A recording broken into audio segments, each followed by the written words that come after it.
These days we often use our National Trust membership to visit the gardens of an historic home rather than the house itself, especially on a return visit. More specifically, we have a penchant for walled gardens. These gardens are often tucked away in secluded corners of the estates surrounding stately homes, and themselves surrounded by walls that create a sense of privacy and tranquility. We stroll through the gardens, enjoying the sights and scents of the flowers and plants, and escape from the stresses of everyday life.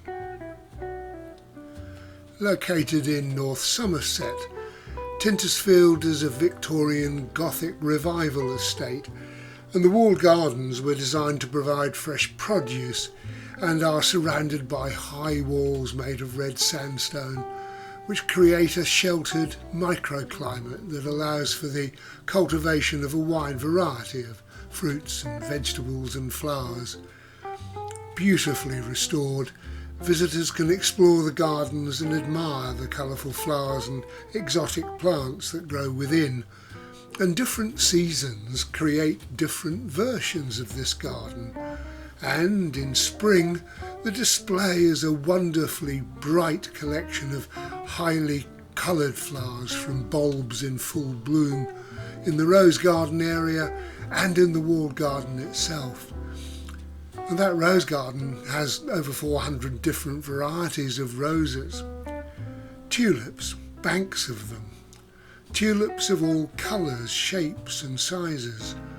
Blousy tulips, black tulips, even tulips that don't look like tulips. They all catch the eye of every visitor in the garden. You know that this is a display only to be seen for a week or two. But at every turn there's something to marvel at. The manicured hedges cut at a variety of angles that add to the architectural feel of the gardens.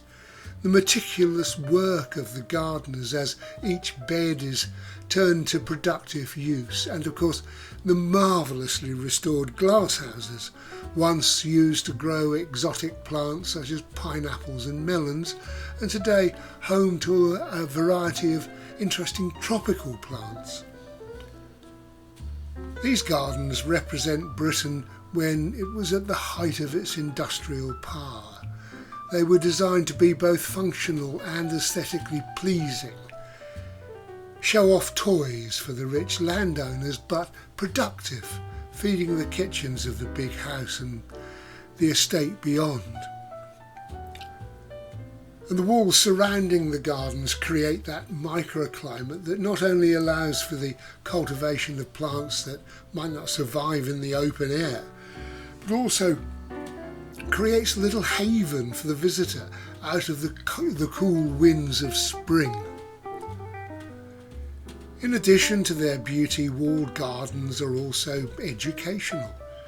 Many of these gardens, including Tintersfield, offer guided tours and workshops that teach visitors about the history of and the horticulture of these unique spaces.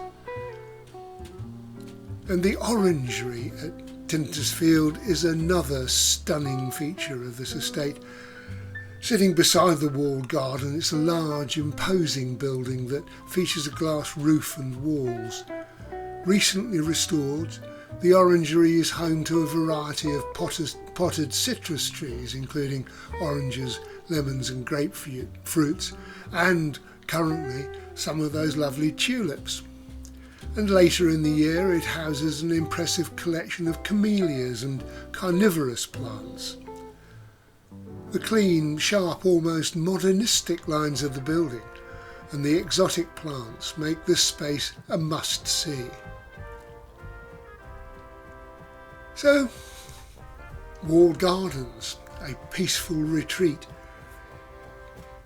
And that fact was brought home to many of us during the COVID pandemic, when these open-air spaces were accessible when the great houses were not. For us, they remain a key attraction that makes our National Trust subscription worthwhile all by themselves.